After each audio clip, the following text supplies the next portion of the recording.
Hey Tony, Hi, Paul. what is inflation? Well, inflation is... Hey Tony, Hi, Paul. is it true that you're a lord? Yes, I am. I'm Lord Byrne of Sealand. And this is my wife, Lady Byrne of Sealand. So, Lord Byrne. Yes, my subject. That's why did you buy a title? Well, Hey Tony, yes, Paul. what's the most important asset? Well, your most important asset in your life is... Yeah, so today we've got a bit of a treat. We're actually at my friend's house, my friend Tony Byrne. Now Tony, he's actually a fund manager. He runs a fund. Do you want to talk a little bit about your fund? Yes, amongst other things, I have multiple business interests, but one of my businesses is a fund management company called Minerva Money Management. We run our own fund called the YFS Intelligent Wealth Fund. Yeah.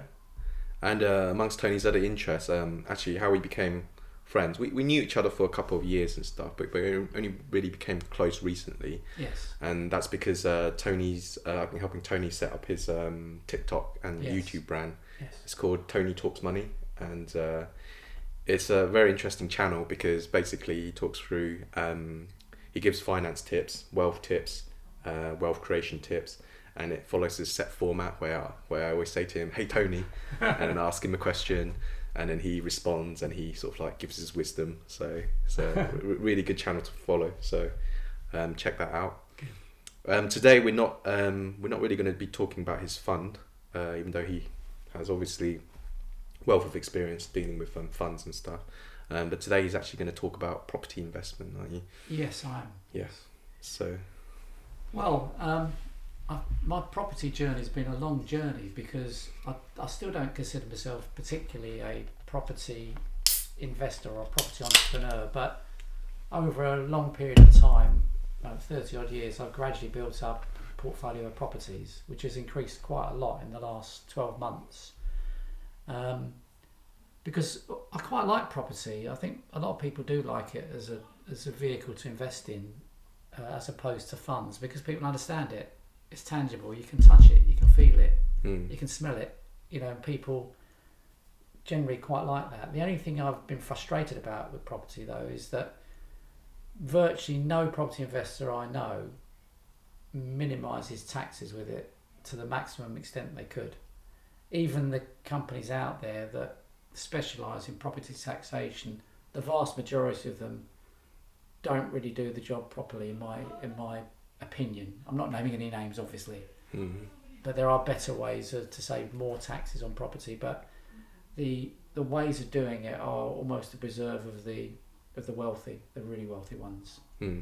Really, you can afford the advice. Yeah. To be honest, but property is interesting because certainly in the UK, the last 30 years when I've been investing in it, property prices just seem to rise most years, and of course rents tend to rise. So it's also interesting that it's the one asset you can buy with gearing and borrowing. If you want to invest in our fund, you can't just go to the bank and borrow 75% or 90% to invest in the fund. Banks won't lend to do that, but property they're willing to lend because it's bricks and mortar. Yeah. So the ability to gear up or borrow against your property is incredibly important, because if, for example, let's give you a simple example. Let's say you were able hypothetically to buy a property for 100 grand and there was no fees to pay, no stamp duty, nothing, just simple example, and you invested it in cash, 100,000. Now if that property price rose in value from 100 to say 125,000, how much profit have you made? 25%. But if you were to get a mortgage against that property for 75,000, remember you bought it for 100, you borrowed 75, the value goes up to 125. How much money have you made? Well, it's still 25,000, but the difference now, because you've only invested 25,000 as a deposit and borrowed the rest, because it's gone up 25,000, you actually doubled your money. Yeah. You made 100% on the money you spent. Yeah. and that can be quite a great way of starting to build your portfolio. The thing I've realised throughout my lifetime, especially since I read this great book called Rich Dad Poor Dad by Robert Kiyosaki, that really got me motivated. Robert Kiyosaki started off with nothing, and he managed to become a multi-billionaire, and the main way he did it was by property and understanding the financing behind property, and including borrowing. And so that got me quite excited, thinking, well, that could be a good way to build wealth. And so I've started doing that, and as I say, only recently I've started to get more interested in it than ever, although what's happening is increasingly government's making it more and more difficult for you in the UK. They're taxing you heavily, they're bringing out more and more regulations. It's almost as though they've got it in for buy-to-let landlords. Yeah. And my belief is that they really do want to tax what I call accidental landlords or amateur landlords, because they're typically tackling people who have an accidental buy-to-let property. That you buy a property, you can't sell your one, and you decide, oh, I'll just let it out. And then you get caught in this trap when governments particularly tax those type of people. So they've reduced the tax relief on mortgage interest from the highest rate of 40 to 45% down to 20%. You now have to pay capital gains tax within, I think it's 30 days or might be 60 days once you've sold the property, which is unique because there's no other asset sale that is subject to tax that soon. You normally pay the tax roughly 9 months after the end of the tax year. You don't pay it within a month. That's crazy. Yeah. And there's been various reductions in tax reliefs and so on. So it just seems that the government every year are finding ways to attack buy-to-let landlords. But interestingly, in spite of that, there still are endless opportunities, I'm finding. Because on the other hand, they're very much in favour of property developers, large companies. Someone once said to me that the Conservative government is not the friend of business. I always thought they were. They said, no, the Conservative government is the friend of big business. They're not friends of business. So big businesses tend to be property developers, fund managers, banks, big companies. So they're quite lenient with property developers, and they've actually relaxed laws with property developers. For example, if you go down a high street now or go into a city centre, you'll quite often find a lot of businesses are converting from commercial to residential, or they're converting their type of activity. They say from a greengrocer to an estate agent, for example.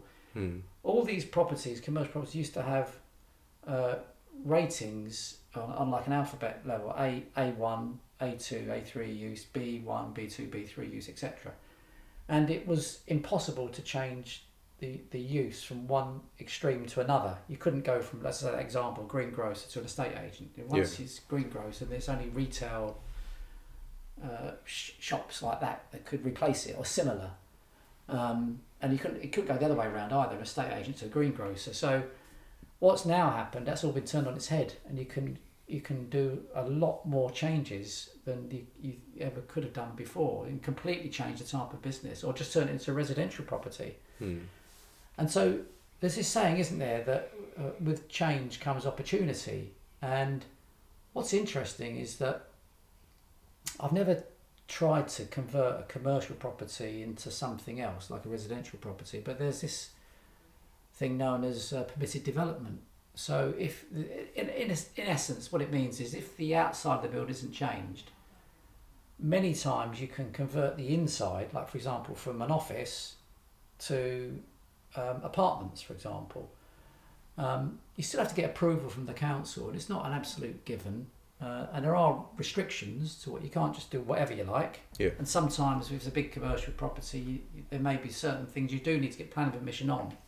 Anyway, like for example, change of a complete central heating system, for example, if it's a big building.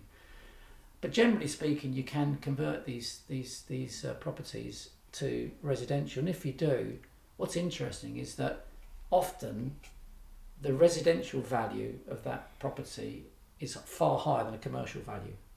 So the first one I've got a surveyor to survey the property for me. and an architect working on it, I've got the potential to turn a couple of offices I own into apartments. Oh, really? And the increase in value once we've finished the work, bearing in mind I already own the land, and I've only got a small mortgage on it. I don't know the exact figures. I'm not giving just giving an example here. But even after spending money to convert it, I've got the potential to double the value of the property. And I think this is quite remarkable what you can do still with property. Yeah. And same with even existing apartments. You can typically in a block you might be able to add 1 or 2 floors, for example, as long as it's below 7 floors. And if you can do that, because you already own the land again, you're not got to pay for land twice. So there's been a lot in Milton Keynes where I live. There's been a lot of properties that have doubled their height. They've gone from typically 3 floors to 6 floors. That's because it's below 7 floors, you see. Whether they've had permitted development or not, I'm not sure. But I think it certainly helps. A lot of buildings are converted. A lot of buildings in the city centre now are now residential. So there are opportunities still. But I feel that if you're going to carry on being a typical buy-to-let landlord, you've just got one family in one house and there's no development of the property, you're going to be increasingly attacked by the government. Okay. Because I don't know why, they just seem to have it in for buy-to-let landlords. I don't really understand why. Because unfortunately it's the law of unintended consequences, because although the government will make it appear as though they're there to help renters to buy property, it's had the opposite effect. Because all it's done is reduce the housing stock in the UK, because the government provides half the houses and housing associations. The other half is provided by buy-to-let landlords. You do need both. You need a private and a public sector. The problem is, because a number of buy-to-let landlords are dismayed with the government regulations and taxes increasing, what they're doing, they're selling their buy-to-let properties. The trouble is, the renters can't get a mortgage, particularly now interest rates are going up. So it just means that there's less supply of properties to rent. And what that's done is driven up rents. So it's had the complete opposite effect. And I think all these attacks on landlords are going to be self-destructive. It's not going to help at all. I think the government's going to have to reverse some of these laws, because it's just going to get worse and worse and worse. Yeah. Already, anecdotally, in Milton Keynes, a lot of people are struggling to even find a property to rent. I've heard this from other letting agents and estate agents. Yeah. I think that's pretty dire, really. It would be okay if you could get the mortgage to buy the property, but even before interest rates rose recently, over the last sort of 6 to 9 months, it was already difficult for a lot of people to get a mortgage, and it's considered that at any time there's something in the region of one in 5 people at least, maybe 1 in 3 can't get a mortgage before interest rates rose. And interest rates have risen from 0.1% to 4% base rate. I can't even work out what that is in percentage terms, but it's several thousand%, I think. Yeah. Do you think this will cause the house prices to fall slightly? Because people just I think house prices will temporarily fall, if only because of affordability and inability to buy is going to reduce demand. But what I thought was quite interesting, well, I read this statistic a few months ago, was that as much as 50% of property in the UK doesn't have a mortgage on it. That's surprising, isn't it? Yeah, that is. But of course there's a lot of retired people. There's over 10 million retired people. A lot of those own property without a mortgage, because when people get to retirement they usually pay off their debts, including mortgages. And of the other 50%, at least a third of them are on fixed rates. So it will have an effect, but it'll have an effect on the 2/3 of the 50%, which is 33%, about a third of all property owners, will be hit by variable rates rising and making it increasingly unaffordable. Okay. You mentioned about like these different ways that you can reduce the tax burden. Yes. So for your own properties, are you sort of trying to implement any of them, or? Well, what's become very popular, there's a lot of property trainers pushing limited companies as if it's the only solution to these increasing taxes and regulations. Mm. I'm not wholly convinced. They do have some advantages, but they don't prevent all taxes. They don't save all. They're not the solution to everything. They're not a panacea. Because you need to pay VAT, don't you? Well, the biggest issue I see with it is that, particularly if you want access to the money, if you want to sell your property and have access to the capital, well, if you do it in a limited company, you'll pay corporation tax on the profit of selling that property. And then when you take the money out of the company, you pay tax again to extract it. Double taxation. So whilst there are advantages, I don't deny, if you're going to own a portfolio property, say for the rest of your life, and you tend to gift it to your family, and you don't need to take all the rental income out of the company, there can be circumstances where it can be beneficial, but there are far better, more sophisticated ways of saving a lot more tax than just simply using a limited company. There really are. But as I say, this type of advice is usually the preserve of the much wealthier people around who can afford that kind of degree of sophistication, that degree of professionalism and fees. But nonetheless, the ways in which you can save tax are quite astounding. Okay. And it's all perfectly legitimate, using perfectly eligible vehicles that have been around for decades. But it's just the way you cleverly assemble them all together. It's not tax evasion. I wouldn't even call it tax avoidance. I'd just say it's sophisticated tax planning, really. Yeah.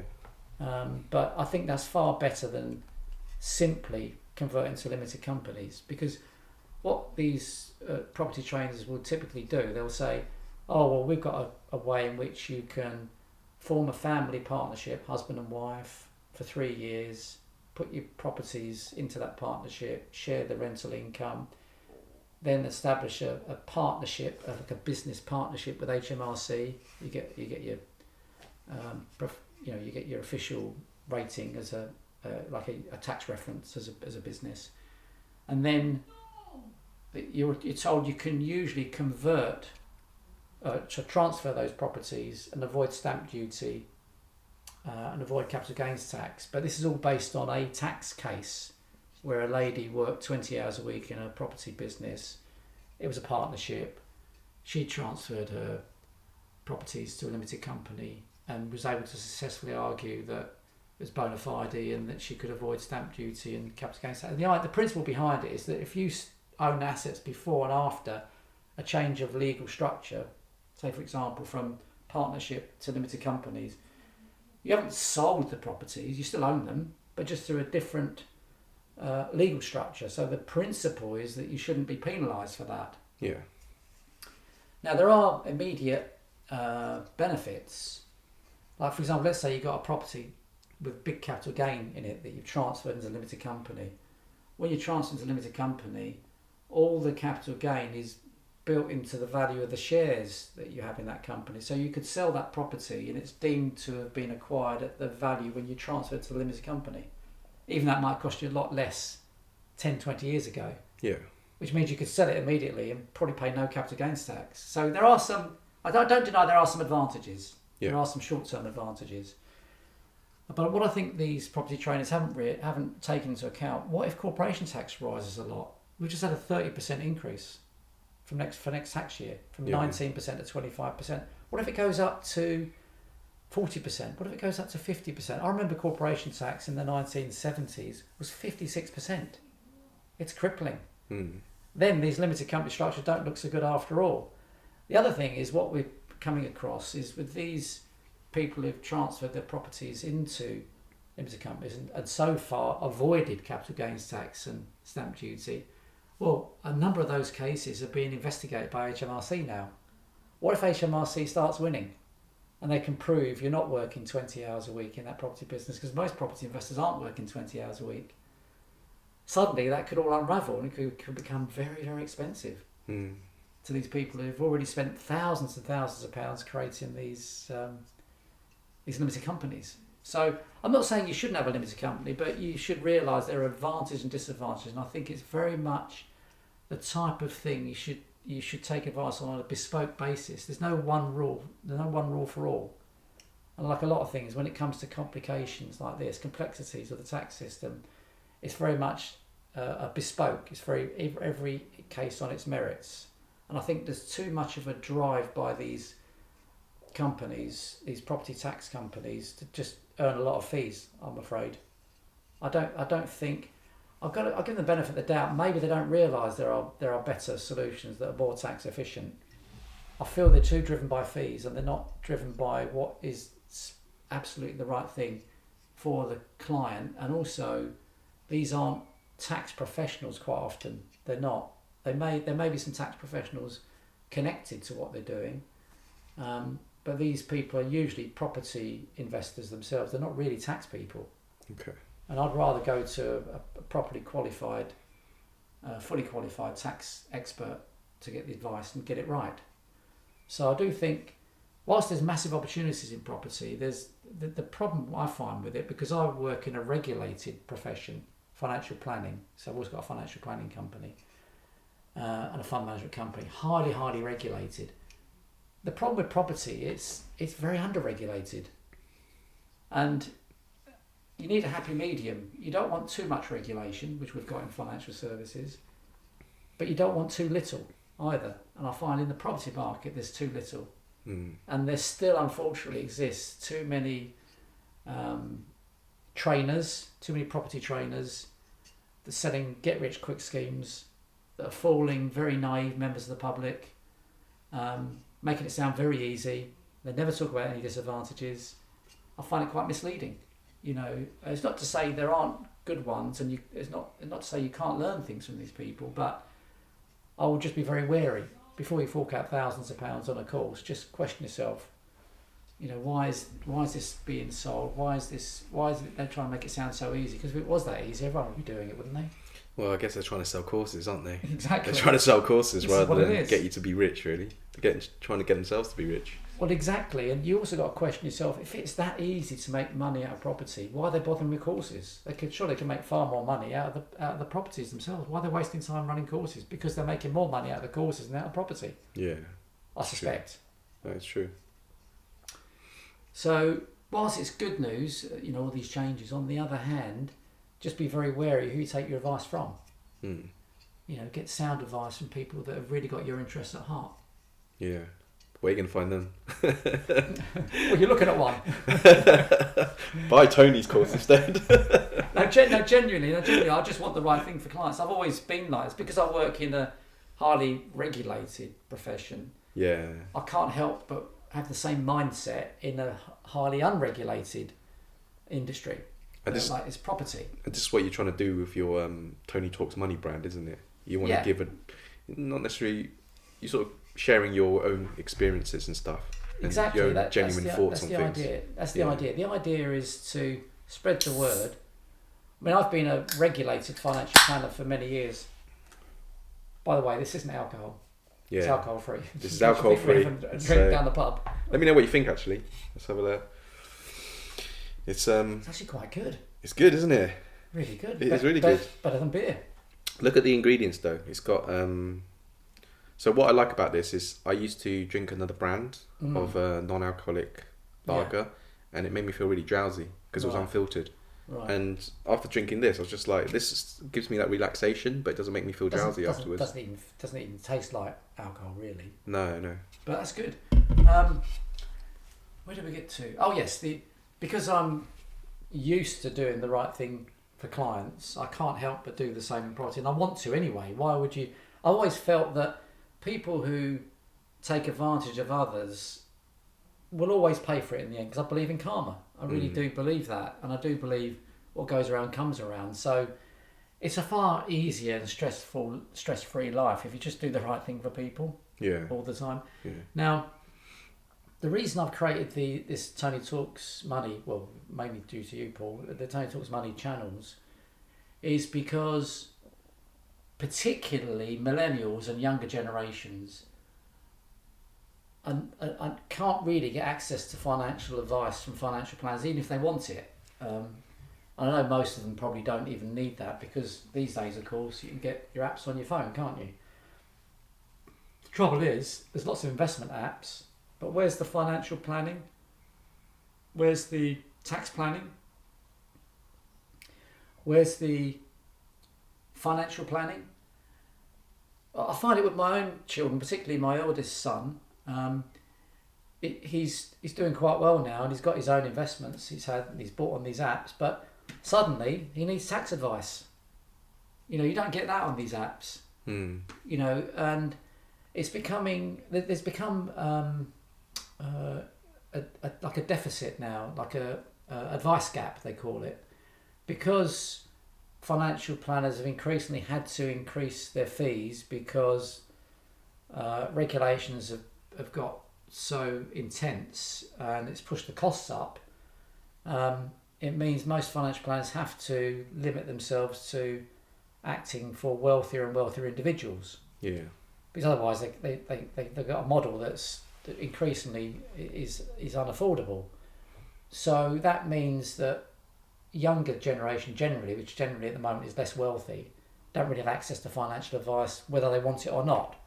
So my idea was to create Tony Talks Money and create a video training program off the back of it, so that younger people on lower incomes can have access to a whole suite of resources to become financially free and create multiple sources of income without having to pay a large fee to a financial planner, because they don't have the assets to invest, because most financial planners still have a model of charging 1% of assets under management. Yeah. So for example, our own firm, it's a minimum £2,500 a year fee. Well, not all millennials are ready for that or have got the money to pay for that type of service. So this way, for a relatively modest monthly subscription, you can have access to a wealth of advice, something that I've created over entire working lifetime. And it won't just be limited to financial services products like pensions and investments. It will also cover property investing, property portfolio building, property development, property tax planning, and it would cover other types of investment that aren't naturally or normally covered by financial planners, which tends to be limited to investments and pensions primarily, insurance, maybe mortgages if that's the sort of thing you do. We don't do that. So you can then offer a far wider range of advice. And what I'm particularly keen to help millennials and younger generations do is to create multiple sources of income, not just from property rentals, but from a variety of methods of earning this type of income, because I genuinely believe that future generations, particularly my children, are all in that age group, will find it increasingly difficult to hold down jobs permanently. I think unless you're in IT and you're a programmer or something of that nature, you're going to have to retrain every 10 years probably and just have multiple careers. And even then, there's no guarantee you'll have a job with AI and everything that's coming. A lot of people will be out of work, I think. And so because there's going to be increasingly less young people in the population, because it is aging demographically in the West. There are some countries in the world like Japan that have got a massive problem. Yeah. Huge proportion of people that are retired. Many young people, sometimes as much as 40% of young people aren't even in relationships, let alone not married. So there's not enough people being born in these countries. And when you don't have enough young taxpayers, not only do you not have enough revenue to pay the welfare benefits for the elder population, you don't have enough skills, do you, to create real growth in the economy. So that's becoming a big problem out there. Luckily, the UK is one of the few countries that aren't experiencing a reduction in the size of the population, because we still welcome immigration. In spite of Brexit, we're still net immigrators, if that's the right term.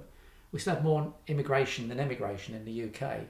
And America as well, of course. America's always been a land of immigration, well, certainly the last 300 years. So we're two exceptions where our economy is still growing. There's a massive problem with countries where the population is going to shrink enormously. Did you know that China's population by the end of this millennium is predicted to fall from 1.4 billion to 700 million? It will halve. And Nigeria's population, which is about 200 million or 250 million, will grow to the same size as China's, because they have a lot more childbirths in Nigeria. China, even though they've relaxed this one-child policy, they still don't have big families unless they're People don't want to because they cost too much to raise children. Well, what you find is that what happens is that the wealthier you become, the less children you have. Because when you think about it, what's caused big families in lesser developed countries in the world is the fact that there's a lot of infant mortality, isn't there? You know, there's not a lot of children don't survive. So families have had to, in those lesser developed countries, have more childbirth. You know, you might have 10 children and hope 2 survive, for example, although that's changing now. That's how it has been in the past. So, but the wealthier countries have less and less children. I mean, typically you might have 1 child between a couple. So there's a big reduction in population worldwide. Elon Musk is very worried about it because you always hear this publicity that the increasing population of the world is the danger, but in fact it's the opposite. Elon Musk thinks that the world's population is going to keep shrinking. That's a bigger risk. Well, that's why he keeps having children, isn't it? Well, he says he's doing his bit. He's got about 7 children from, I don't know, 3 or 4 women already, you know, so he can't do it all on his own. But I think that's quite interesting, demographic. Yeah. So my mission is to help younger people become financially free because they won't be able, like Japan, they won't be able to rely on the welfare state because there won't be enough young taxpayers paying taxes. Mathematically, it's impossible. It's just impossible. So you're going to increasingly have to rely on yourself. So you've got to self-invest. You've got to create your own source of multiple income. Once you've done that, you're financially free. You don't need to rely on an employer or rely on a government. You can't rely on anyone else anymore. You've got to look after yourself. You really have to. The thing I find, though, is a lot of hesitancy. People believe, most people who generally tend to be cautious, they believe the safest thing to do is to have a job, get well qualified, go to university, get good qualifications, ideally get a profession, get a good job, you know, buy your house, have kids, you know, then retire happily in the sunset. It's not like that anymore. You just can't rely on that. It's just mathematically, it's impossible. There won't be enough people paying taxes to support a welfare state like we've got at the moment. We can't afford it now. The state pension scheme in the UK is bankrupt. It's impossible to carry on when there's going to be increasingly less and less people paying taxes. It's impossible. So make yourself financially free. People think the safest thing to do is just to have one job and be well qualified. Well, what if you get made redundant? And with all the changes that are happening at the moment, all this disruption, the one thing you're not certain of is keeping a job. Yeah. So if some people consider me a bit crazy because I've got multiple businesses, I own multiple properties, they think it's high risk. Well, if my business failed tomorrow, I'll just live on the rental income from my properties. I've got my passive income there already. You see, whereas if someone else loses a job and that's all they do, they've got no income. Now, who's taking the most risk? Is it me or is it the average person in the country? I think the average person is taking huge risk, doing what they think is the safest option. It's actually the riskiest option of all. Yeah. You really think about it. Yeah. We haven't really had all this disruption yet. There's not high enough unemployment yet, but I think it's coming. I'm not saying this to scare people. Most people love the idea of having multiple sources of passive income so they don't need to work anyway, don't they? Well, why not get ahead of the crowd and learn how to do this now? There's multiple ways of doing it. It doesn't have to be just property. Create your own podcast. You might be successful. Do your own product endorsements. You know, trade on eBay. If you own your own house, rent out a room to a lodger. You know, there's all kinds of things you can do. No end of ways in which you can create these passive sources of income. Don't just rely on one employer. That's what I would say. Unless it's your own business, create your own business. Don't be fearful it might go wrong. Many businesses do fail. That's true. But if you never start a business, then you're never going to be successful in one, are you? That's true. You know, just make sure you meet a demand. Make sure there's a demand there, and just go out your way to offer the greatest customer service of all. Because the one thing that, especially big companies, are not able to offer most of the time is good service. Not even good service, let alone exceptional service. Most large companies, I find, the service is abysmal. They just get too big. So that's my take on things. Yeah. You mentioned, I remember you sent me something about you mentioned it just now about AI and how it's disrupting things, because you sent me actually a link to Chat GPT. Oh yes. Yeah. I'd never heard of it before. I thought it was like your account got hacked and you sent me a random link. I was like, what's Tony sending me? And I went into it, and then recently yesterday I was talking to a friend. She works at the Open University. She was saying that like the lecturers there were checking how they could differentiate an essay written by ChatGPT versus an essay written by an actual student, and they have worked out a way to find out, but it's hard. It's quite difficult. You can like get like ChatGPT can write an essay for you that like achieves full marks on the scoring criteria. Basically, it's a good point. I mean, they're not the only game in town. Google's been working on this for some time as well. They've got their own, I can't remember the name of it, they've got their own similar thing they're doing. Microsoft's got big ownership of ChatGPT. I've started using it to write my blogs because I'm a prolific blog writer. It doesn't write the entire blog, but it gives me a good kind of start and a good foundation. It might write maybe 2/3 of a blog for me. I still will add my own pictures, my own images. I'll add some stories to it, but I find it's a huge time saver. And this is the thing with all these types of automation, it's got to lead to losses of jobs. I know the argument has always been that, well, you lose jobs in one industry and jobs are created in another industry, but not everyone can become a computer programmer, can they? Yeah, that's true. You're not going to be a fireman one day and a computer programmer the next. Not very often. It's high barriers to entry, isn't it? There are. So I think in that sense it's good to be well educated because you're probably going to have more chance of work. Although arguably there's a lot more blue collar jobs are being created, because when you think about things like, take for example Amazon. Okay, we're not going to shops, we're buying through the internet, but who's delivering the parcels? Yeah. Blue collar workers. Yeah. You know, so some argue that it's actually the a divide. It's the middle classes right in the middle that are going to suffer the most. Some will have to do blue collar jobs. Yeah. And others, I mean, yeah, I guess a lot of blue collar jobs for Amazon, like delivering the parcels, and they've got people handing the parcels in the warehouses, don't they? For now, but then what's achievable with robots now is just remarkable. I mean, when I go down the motorway, taking my mum back to Essex, she comes up here quite a bit. I drive past this huge Ocado factory. I watched a video on Ocado on one of these automated factories they've got. It's just incredible. It's a huge warehouse, and it's all on rails and with like what can you call it, like little bunkers or little boxes, hollow boxes where you can. It's like a train. So the goods will go along the rails, and then an arm will come out and take stuff out of the hollow box down there to top it up or to put something away.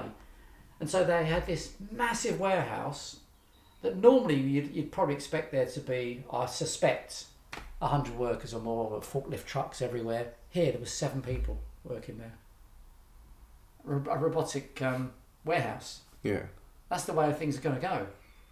So I've got a nephew who's a forklift truck driver. Well, he ain't going to have a job, is he, in 10 years' time?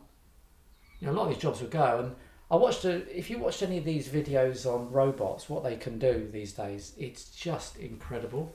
Have you seen the dancing or gymnastic robots they're just as good as humans? Yeah, I've seen those. Well, I saw a video recently where and this is the scary thing now, Elon Musk is also worried that robots could take over the world. My mother can't work this one out, but then she's got dementia. She's 86, so no wonder she can't work it out. I keep saying to her, Mum, it could happen. Once we have singularity, once artificial intelligence overtakes human intelligence, robots could literally just kill us all. Why do you want human beings? There's too many of us on the planet. There's 7.5 billion now.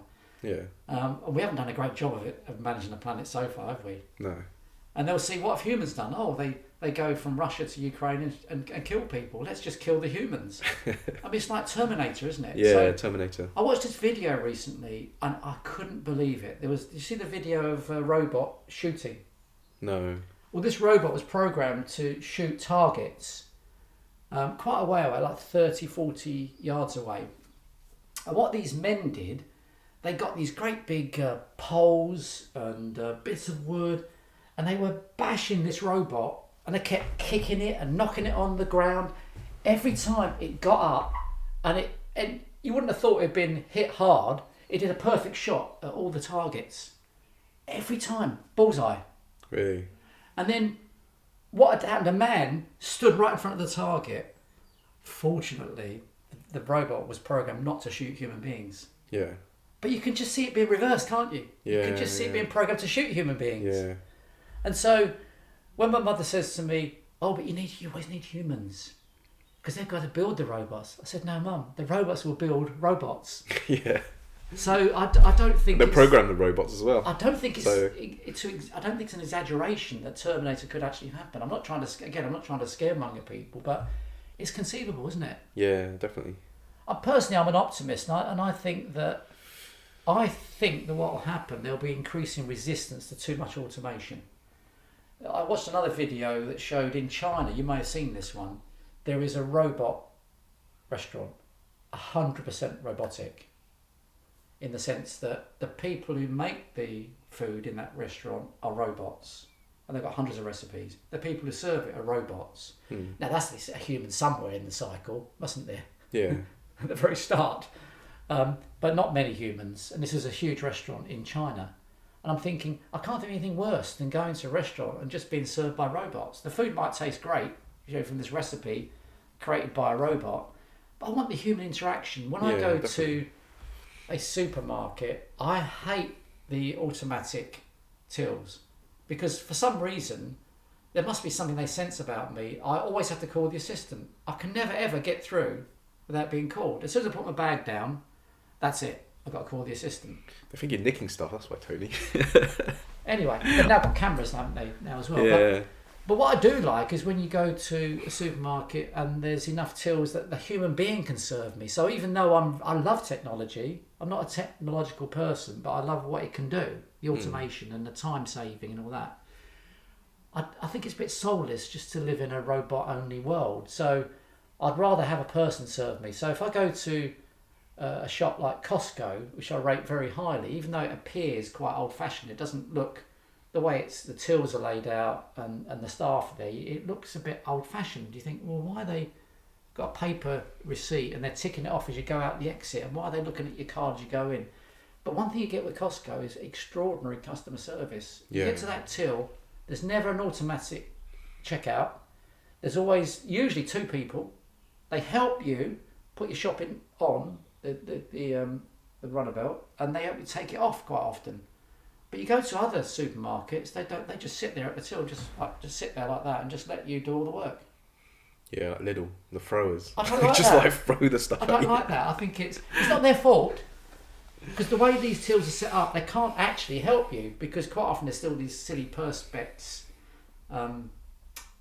screens. So there's no room for them to do anything. But I mean, when I was younger, I know it's the usual tale of an older man like me saying when I was a boy. But I used to work in a supermarket, and we didn't have to benefit all this technology. We would help shoppers pack their bags. But now I find no one helps you, and I find that terrible service. But I do want a human being. I want a human being to help me. So I'm hoping there'll be resistance, because although we know we could obliterate all these jobs and companies could make more money than ever, it's going to be a huge cost to society if everyone's homeless and everyone's poor. It's not going to really help anyone, is it? Yeah, so that's true. I don't know how it's all going to turn out, but I don't think robots will rule the world, but they could. Well, let's hope not.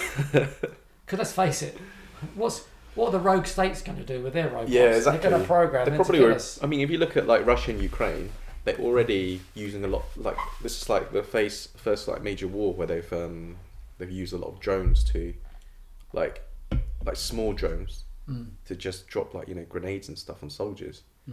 So it's sort of changed the whole face of warfare already. Yeah. And I read recently that British Army, they were going to reduce the number of soldiers they have in favour of investing more in technology. It's hard to understand why you'd ever send a human being into a war now when you've got drones and robots. I mean, I told you that robot that could shoot perfectly. Why would you want a human being there? Yeah. And they're going to work 24/7, aren't they? And they're never going to go on strike. They're going to go on maternity leave or paternity leave. And you could just have like Just got to charge them up. you can have all these robots controlled by all these gamers, all these millennials and stuff who, adept at playing video games. Just start playing a video game for them, isn't it? Yeah. Yeah, scary thought. So, yeah, I don't want to be a completely a scaremonger about what could happen in the future, but you've got to realise what potential harm all these things could do as well as the good. Yeah, definitely. So I think you just got to get that right. Not easy. Yeah. Not easy. Tony, I just want to sort of pivot into sort of more your projects and stuff on property, because you mentioned that you've got investments in property and stuff. Yes. So, and you're a buy-to-let landlord. Yes. What kind of property have you invested in over the years? Well, up to now, it's mainly been residential property, like traditional buy-to-let. But what I've been moving more towards over the years is providing serviced accommodation more. It's very much the flavour of the month. Why serviced apartments? Well, the revenue is far higher, but then the costs are far higher, and that's what they never tell you on these property training courses. Okay. So you've got to be quite smart about the type of properties you buy or rent, because you can rent and sublet. So when you say serviced apartments, what do you mean by that? Well, it's a bit like, the best way to describe it is probably a bit like a bed and breakfast, but without the breakfast. Okay. Or it's like a hotel, but it's fully self-contained. You've got an apartment or a house where you've got all the facilities you need when you're staying away from home on a prolonged stay. And this suits people that are on projects, like IT subcontractors. It could suit engineers. It could suit what else? Project managers. I think I said that, didn't I? It could suit workers in a team, like construction workers who are on a project. So if you're on a project or contract that takes you to a part of the country where you may need to be for several months, for example, the last place you want to stay is a hotel, isn't there? And even a budget hotel, how are you going to clean all your clothes? How are you going to eat? How are you going to cook? Where are you going to hang your clothes after you wash them? You need a proper home, don't you? Yeah. So service accommodation fills that gap. So do you provide cleaning services? Yes, we do. We provide cleaners. housekeepers, and housekeepers come and clean the property once a week. They change the bed linen and towels. Okay. So that's quite good, and you've got all these facilities, so you can live like you're living. It's like a home from home, really. We have 80% of our guests are from overseas, so they have to stay 7 nights a week. You couldn't realistically stay in a hotel. Hotels are good, but they're more for short-term stays or holidays. You couldn't conceive of living in a hotel for 6 months on a project. Well, you could, but it's going to cost you an absolute fortune. Yeah. So are they coming over for business? Is that what they're here for? Yeah. Okay. Mostly business. Well, you can provide service accommodation for leisure as well, but we focus on business really. We think it's more designed for commercial purposes. But if you're in a more of a tourist type of area or near an airport, it could be more leisure sort of guests that you have. Yeah. Yeah. So that's become quite popular now, service accommodation. And are you trying to increase the number of properties that you own or renting out? Well, I'm working on one development at the moment, which is potential to convert from 17 apartments to maybe 34 or more. Wow, by that's a lot. Rooftop development. Okay. So I see a lot of potential there because I'm very keen, along with other leaseholders, to buy freeholds of properties. This is the first one we've done, but I'd like to do more because I do feel that, again, in this very unregulated industry, I feel that many property management companies, in my experience, are really bad. They offer a really poor service, particularly the ones where the property management company is also the owner of the freehold. They've really got you over a barrel. And they can just neglect the property for year after year after year, and you haven't got a leg to stand on. But fortunately, the law's changed in recent times, and now if you get a majority of you that want to buy the freehold, you can virtually force the freehold company to sell to you. Okay. Virtually force, and it doesn't need to be that expensive either. Yeah. Because they know if it goes to tribunal and they dispute it, they'll probably lose a tribunal case. Yeah. So the law's more in your favour, but you've got to have at least 50% agree to buy the freehold. It won't necessarily cost a lot of money. The freehold we're buying, the average cost per apartment is about £11,000 to buy the freehold. But the beauty is, we've all got leases whose terms are less than 80 years now. And of course, when a lease can literally expire and it's worth nothing. So you think you own the property, you get below 50 years left and suddenly it starts going down in value quite a lot. Mm. But if we buy the freehold, we can grant each of us a 1,000 year lease for our properties. Okay. And that's pretty appealing. Yeah. And also it means we can then get rid of the management company that's done a terrible job and appoint ourselves, or appoint a good property management company to replace them. Okay. Otherwise you're stuck. So I do see a lot of opportunity there personally. So that's what you're aiming for now? That's for me. I just think it suits my particular position. But if you're a property investor just starting out, well, there's lots of options, but what I find is quite a good thing to do is to, if you're going to buy, say, even your first property, I recommend this even to first-time buyers. I'll say to them, why don't you find a property that's got some potential, not now necessarily, maybe later in a few years' time, to develop. And so, for example, you might have a big corner plot. You might have the ability to if you've got a garage, you might be able to convert that into a bedroom, for example. You might have a big garden, in which case you might be able to extend at the back, or might be a loft conversion or whatever. Try to find a property that's got some potential to create extra bedrooms, because that's what's going to increase the value. If you convert your property from 3 to 5 bedrooms, it'll create a big increase in value. Mm. Now, you don't have to necessarily think about that at the outset, because at the end of the day, if you're moving in with your loved one, it's your home, isn't it? It's not an investment, and especially if you're a man, your wife's going to see it more as a home than you probably.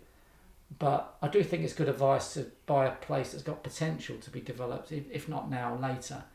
And then the big mistake I personally feel people make is that most people, they'll buy a property, they'll spend a lot of money on it, nothing that adds value. It's nice to have, don't get me wrong, nice to have a nice kitchen, nice to have a nice bathroom. It is nice, nice to decorate it. But I find too often, people spend too much money on their properties that doesn't really add much value. Yeah. What will add significant value is adding bedrooms. Okay. And then having more tenants. And then if you're going to rent out, my personal preference is to have multi-tenanted properties. So you rent out on a room-by-room basis. It doesn't have to be serviced. Yeah. It could just be a buy-to-let with 5 tenants in HMOs 5 basically, bedrooms. yeah. Doesn't have to be. It could be an HMO. It could be an HMO, but it could be serviced. Whatever you decide to do. HMO being houses of multiple occupation, or bedsits, really, like students. You got to choose what is. I wouldn't dictate what you should do. You got to choose what suits you, suits your personality, what you're happy with, because it's not. One size doesn't fit all. But if you can create some development there, and then when you come to buy your next property, don't make the mistake that 90% of the population do. You spend a lot of money on the property, it's added no value, not much value. You sell it, and you buy your next property, and you keep repeating the process, and you get to retirement, you own one property. Yeah. Why not develop it, get an increase in value, and then remortgage it, release some equity to invest in your next property, and then just keep repeating the process. If you keep doing that, and make sure that the lender wouldn't let you borrow too much anyway. Make sure whatever you borrow is covered by the rent from the tenants, and then just keep repeating that process every few years, or however often you want to do it. And if you keep remortgaging and releasing cash, then you're not paying capital gains tax every time you sell an investment property. It's capital gains tax to pay. Not if you're borrowing money every time. Just make sure you don't overborrow, of course. You don't want to have too much debt. Yeah. The capital level, long term, might be around about 50% of the value of the property. Okay. Properties you own is quite a good level to target, I would say. Yeah. Won't happen overnight, but inevitably over time, house prices will rise. And with inflation probably persisting now a lot more for the next 10, 15, 20 years, probably, because with the but with the reduction in globalisation, which seems inevitable now, we're finding that these rogue states that can hold you to ransom, we can't rely on them, can we? We're going to be more willing to trade domestically and create more of our own products, not rely on imports so much. Yeah, and shift more back to manufacturing as well. Which could be manufacturing, or it could be resources, because we are actually in a very privileged position with North Sea oil and so on. The trouble is, politically, it's not very popular now, is it, with the the environment, environmental argument. But you couldn't realistically transform to renewable energy by 2050. It's impossible. Net zero. It's impossible, and incredibly expensive. It would bankrupt the nation to do that. And as we only produce 1% of all CO2 emissions in the world, what difference would it make to the climate if we were to convert 100%? Doesn't make any sense, does it? So I don't have a problem with converting to renewable energy, but I think it would take a lot longer. I don't think it'd be as efficient, and it would be incredibly expensive in the meantime. So we do have a resource there we could tap into if we were to invest in it more, but unfortunately governments have been investing a lot less.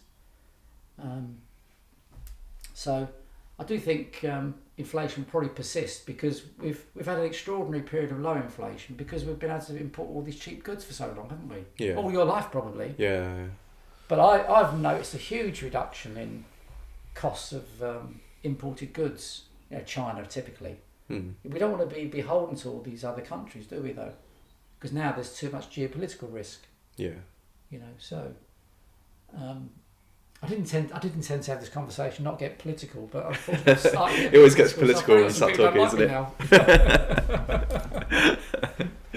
it? Yeah, that's true.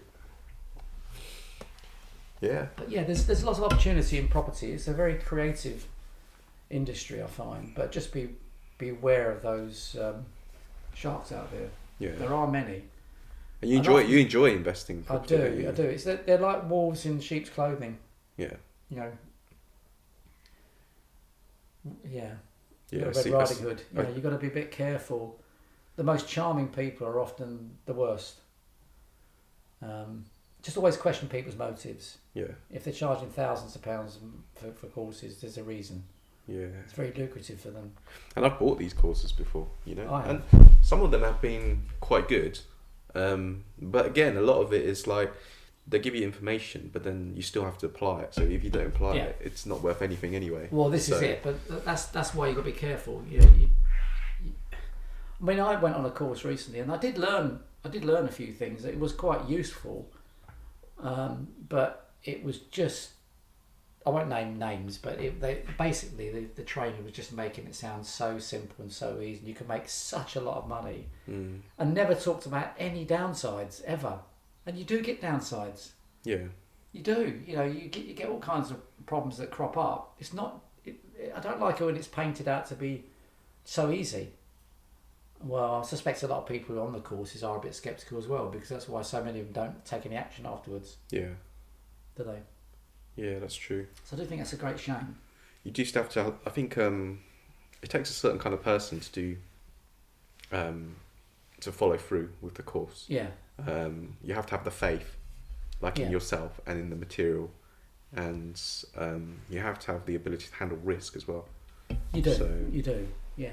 I mean, an important thing that I've only recently started doing is seeking private finance, because what you discover, particularly buy-to-lets, you see, if you buy your own property, up until a few months ago, you could probably still buy residential properties, your first home, with a mortgage of maybe 90%.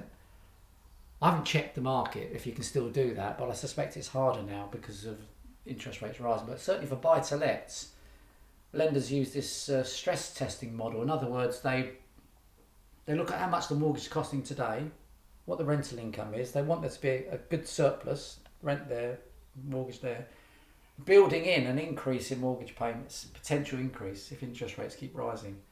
And so what they're doing, they're getting a lot tougher with the criteria. The last property I bought, I couldn't borrow 75%, I could only borrow 67%. But now interest rates have risen again. So I suspect it'll be down to 60% or less, maybe even 50%. So that's going to slow the housing market quite a bit. I'm not so sure what the situation like for first time buyers, but I suspect even there, lenders will be cautious, won't they? Yeah, they won't lend as much. Yeah. So that's something to watch out for. I can't forecast the future. No one knows what's going to happen to inflation and interest rates. But what looks likely in the short term is interest rates will probably keep rising. Yeah. But probably by smaller steps. Maybe 0.5%, maybe 0.25%. Until inflation finally gets under control. And who knows when that will be. Yeah, because a lot of this is down to energy, isn't it? And so it would depend a lot on the geopolitical situation in the world. The problem is it can be very persistent, inflation. It's all very well people saying, by 6 months' time, 12 months' time, inflation will be under control, interest rates are coming down. Well, not if you lived in the 1970s, it didn't. In the 1970s, we had a stagflation, didn't you? We had an average inflation rate throughout the 70s in the teens for a whole decade. Can you imagine that? In the teens means between 13 and 19% average annual inflation rate. Now, I'm not saying it would be as bad as that this time, but who knows? I mean, it may come under control. We may be very fortunate, but I don't think we're going to get back to the very, very low levels of inflation we've had the last 10, 15 years, because interest rates have been at a record low level for 13 years. For the 13 years up until about 9 months ago when base rates started rising, we had average interest rates in the UK of less than 0.5%. But over the 250 odd year history of the Bank of England, the average rate's been 4%. So now base rates have got back to 4%. That's the long-term historical average.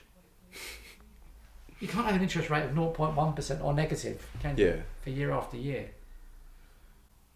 That's what eventually pushes up inflation. Yeah. A thing I like to do in my podcast is to ask a question and for the guest to finish the sentence. So if I said to you, life is, how would you finish the sentence? Well, I'm tempted to say bowl of cherries. Bowl of cherries? Yeah. That's interesting. How'd you come up with that? I think it's an old saying. Life's a bowl of cherries. Life is a bowl of cherries. It's like Forrest Gump. Life is a box of chocolates. Well, a better answer might be life is what you make it. It's all. Okay, what you make of it. Okay. What you make of it, because it all boils down to your mental attitude, and it's too easy to be pessimistic and negative.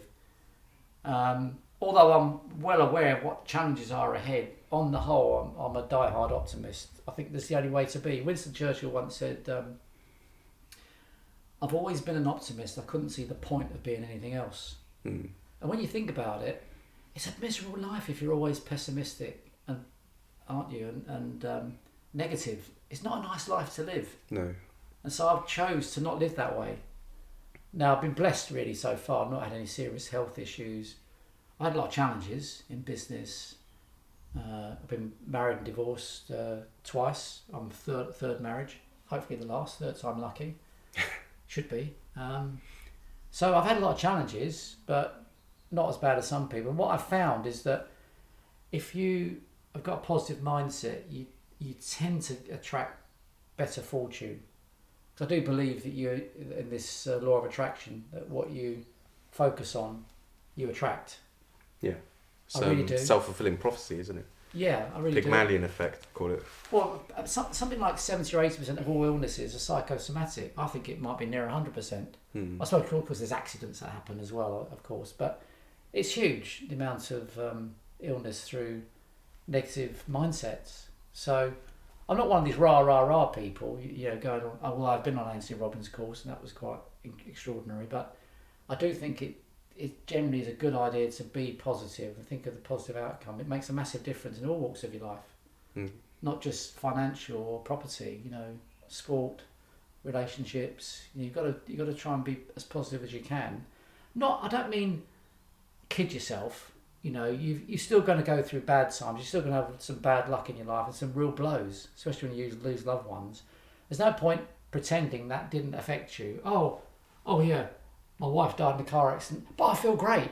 Well, no, you don't. You're in mourning. You're going to go through a terrible time. But that doesn't. What I mean by optimism is it's the way you react to bad events that happen in your life. It's about the positive approach to the negatives that have happened in your life. So some of the greatest successes I've had in my life in relationships or in businesses have always followed from big failures, big disappointments. Because somehow you learn from those mistakes, don't you? And then if you remain positive, you attract huge good fortune, and all kinds of coincidental things just seem to pop into your path, don't they? Once you made your mind up to do something, suddenly someone will ring you out the blue that you needed the help from. And suddenly it's there. And you think, well, how did that happen? Because you focused on it, you believed in it. Now, not everyone watching this or listening to this will agree with that. I'm a believer. I remember because it happened with us, didn't it? Because you wanted to do this course. Yes, that's right. And then I just popped out the blue. I think, was it running? We went running together. You're my saviour. I came down and I was like, oh yeah, I've got a camera, I can record you. And you're like, oh yeah. It's amazing, done. Isn't it? And then this is how the whole Tony Talks Money came out of this, because we need to build like a subscription base. People don't necessarily believe in it, but I don't know much about science, but I do know that our body's made of atoms and that atoms vibrate. And if you focus on a subject, good or bad, you'll attract someone else whose atoms are vibrating at the same level. That's why negative people attract a lot of bad luck. And they attract the wrong partners in life, business partners, life partners, because their atoms are in sync. So the way I met my wife, you couldn't make it up. It could only have happened through the law of attraction. I don't mean physical attraction, but thinking the same thing. Yeah. We just happened to meet. It's a 1 in a million chance that we could have ever even met. And you guys have a really good partnership, don't you? Yeah. I see the way you interact and you sort of inspire each other. Well, the way we met, you were never going to believe. We met because I had my identity stolen. Oh, you had your identity stolen? Well, when? This was about 8 years ago. What happened was one of my buy-to-let properties, I had 3 letters from a bank one day, and I opened them up, and they're all bank statements, but they're in my name at that address, which I never use for banks because it's a buy-to-let. And also it was the name of Tony Byrne, whereas my official documentation was always Anthony Byrne or Anthony William Byrne. So I tried along to the bank to disclose it all. This isn't my money, this isn't my account. Someone must have taken my identity. And who was behind the counter? Chopon. Oh, my really? wife. So you met... That's how I met her. 8 years ago? I thought you met when... Well, we met a few years before we were in a relationship. Oh, okay. And then... So that's quite... But at some point she came to work for one of your companies. And what happened was that coincidentally, because we were on the same mindset, the same atom vibration, I believe, she was working as a personal banker at this bank. She hadn't been in the UK that long, a few years. She was only working part-time. She'd returned to work after having children. And she had sat some financial planning exams, even though that wasn't part of her job. She just did it privately. And she had this dream of becoming a financial planner one day. And I walked in, and I very rarely do this, Paul. I very rarely leave a business card in a shop or a bank. And I just, for some reason, said to her, because the bank manager was busy at the time and I couldn't talk to him, I said, look, just get him to give me a call. I left my card. And then a couple of weeks later, she approached me on LinkedIn because she could see I was a financial planner, I owned a financial planning company, and asked if she could get a job. It's quite... So eventually, I employed her. Not the first time, but the second time. I like that. I like that she had the guts to actually contact you. But she'd envisaged, she could see herself living in the house we now live in. She could see that house in her mind. Yeah. Not the exact same, but the same type of house. And that kind of lifestyle and being a financial planner. Now she's a qualified financial planner. Yeah. Now she's my wife. So people watching may not or listening may not agree with this or believe me, but it's been my experience my entire life. It's strange. I always like to tune into sort of like coincidences and stuff. Yeah. Because I feel like it's sometimes the universe sends you a message.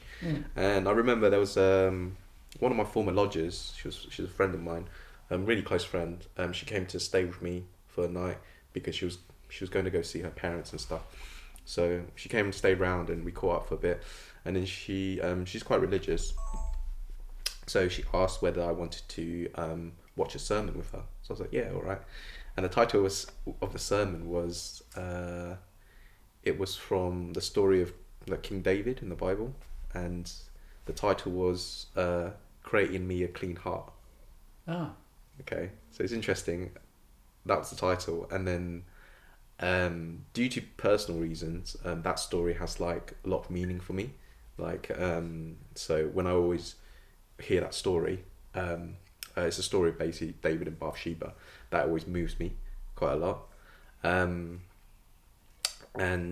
a month, like not even a month, a week or two later, my brother messaged me and he said, "Oh, I've got this Bible app, and this is the quote for the day, the exact same quote."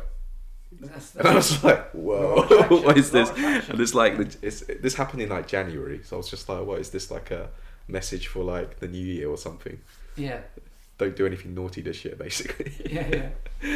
So yeah, it's interesting it's sometimes. Physics, I think it's quantum physics. I think it is actual science that these atoms do vibrate in synchronicity. And cynical people, negative people, don't believe it. They just think it's a load of nonsense. But you look it up, you Google it, you'll see it is scientific. Yeah, and also It does actually exist. people in your life, they enter and disappear based on that as well. Because I remember I had 2 lodgers and stuff, and they were the best lodgers I've ever had. And both of them, when they moved in, they said the same thing. Actually, they were both very similar. Both of them were religious Christians. Both of them said the same thing when they moved in. They said, "Oh, this place feels like home." Nice. So they moved in and stuff, and we got on really well. The That's dynamics of the house was very good, and it really did feel like a blessing having them live with me. They were both like very similar to me. They're very clean, they're very tidy, quiet, conscientious. So it was just fantastic having them live with me. It didn't feel like I had lodgers. It felt like I was living with a bunch of mates. No, that's basically. good. Yeah. Really good. Yeah. So. There's a lot of power in the mind. Yeah, it is, and it's like it's hard to prove anything scientifically with any of this. True. Yeah. But. Yeah. Well, each to his own. I mean, if you don't want to believe it, fine. But it's certainly helped me a huge amount in my life. Yeah, definitely.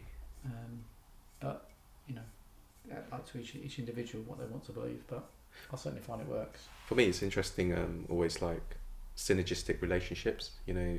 Stephen Covey, 7 Habits of Highly Effective People. Yeah. He says, create like win-win relationships and stuff. Yeah. And it's just like whenever I talk to you, Tony, we talk for hours. We do. Time just like flies, and we're like, "Oh, we really, really need to go now." But it's just like we always like have lots of ideas, and like a lot of inspiration comes up, and then we're doing this. We're saying, "Oh, have you thought about this? Have you thought about that?" It's stimulating. It is. That's what you want. Yeah. A stimulating company does make a big difference. Yeah. Serendipity, I think, is the word we're looking for. These happy coincidences. Yeah. There's a namesake of mine, Rhonda Byrne. She's written a book on this. Yeah, The Secret, Irish isn't lady, it? I think she's The Secret. It's so good. And they turned it into a film. Yeah, that's so good and so true. So anyone wants to follow it up afterwards, I would recommend that a lot. Yeah, really good. So any other book recommendations? You mentioned Rich Dad Poor Dad, The Secret. There's loads. I particularly like Think and Grow Rich, and in spite of the title, it's not just about money.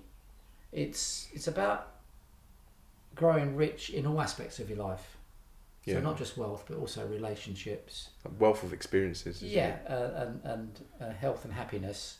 It's a very old book. It was written by Napoleon Hill about 100 years ago now.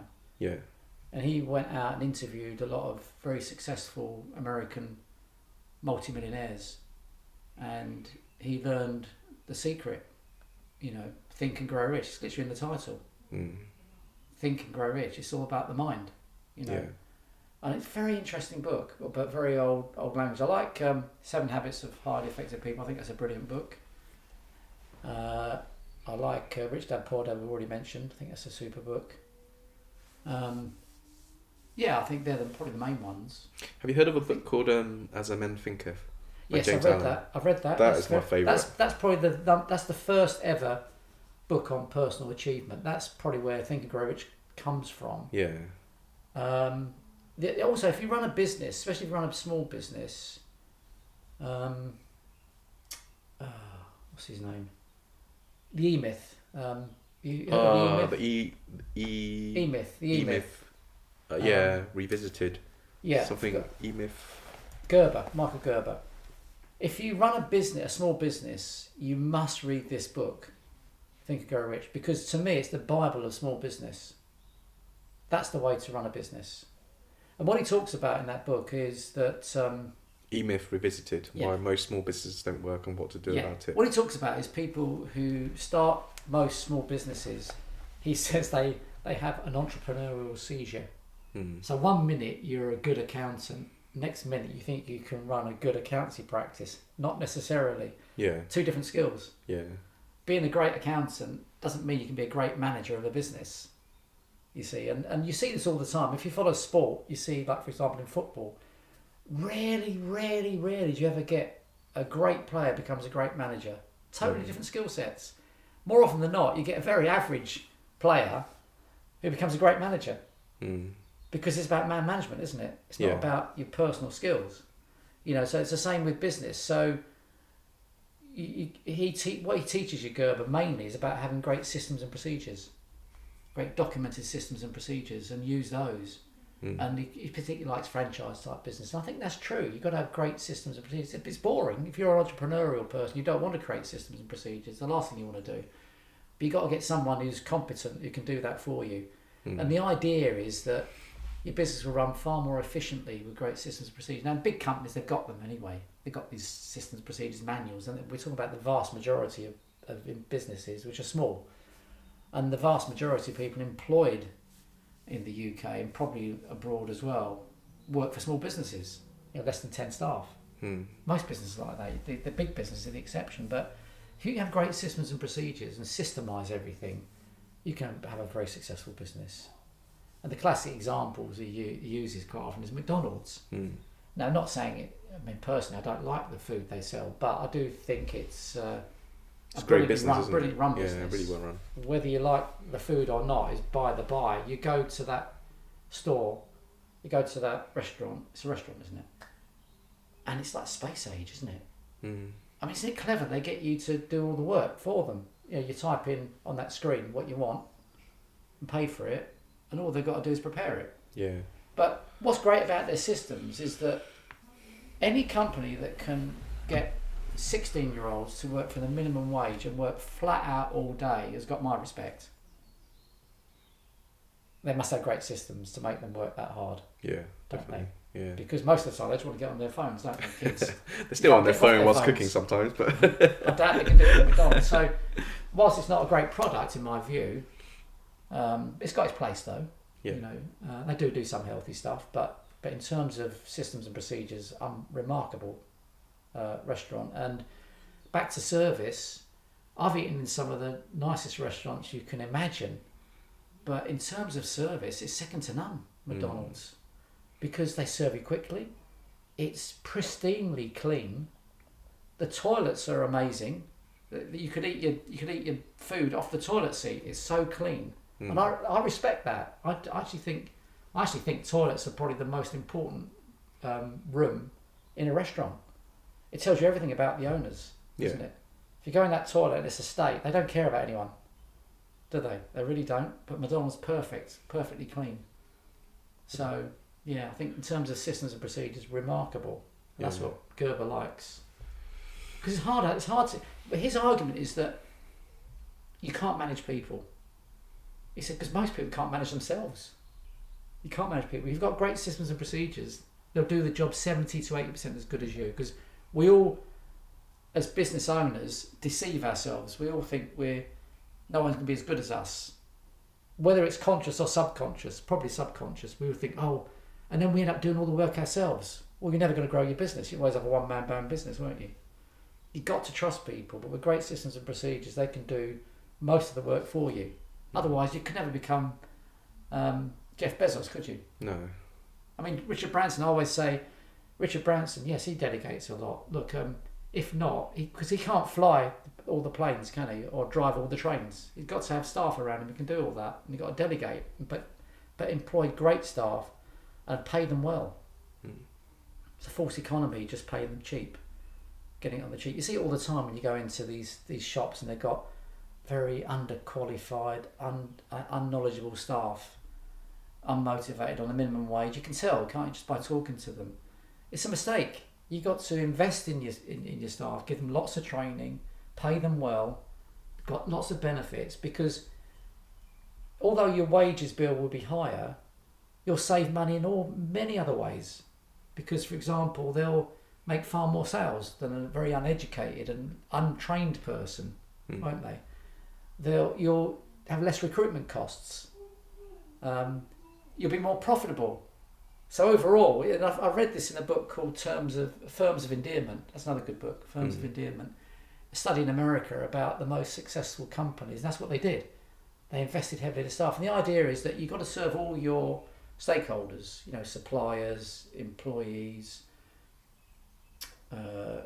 customers, local communities, charities, etc. But the most important is to look after your staff, because if you really look after your staff, they can look after your customers. Everyone's got it wrong. They think, oh, customers are always right, look after your customers. No, look after your staff first. They'll look after your customers. Yeah. That's the way to do it. And it's a false economy thinking you can just pay them cheap. Doesn't work. Yeah. So it's quite interesting. Yeah.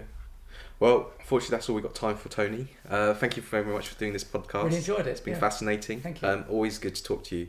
And I'm sure we'll do other podcasts in future, because Brilliant. Tony's just, honestly, he's like, he's got so much information, got so much wisdom and stuff. And this is why it's just always a joy to talk to you. Thanks, Paul. Thank you very much, and you Tony. too.